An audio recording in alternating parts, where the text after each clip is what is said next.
तुहिले नया प्रस्तुति लेके आवत है सोनू पुटो रोड घाघरा और डब्ल्यू सिसई की ओर से, जिके सुंदर शब्दों में बयां कर है मिस्टर कृष्णा मजनू घाघरा।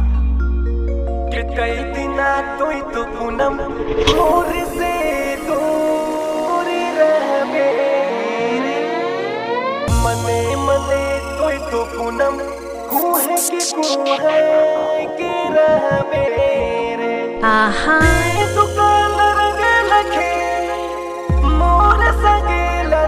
जा तो के मुई जान कहो ना रे सिले बात मान कहो ना। The power of a new generation.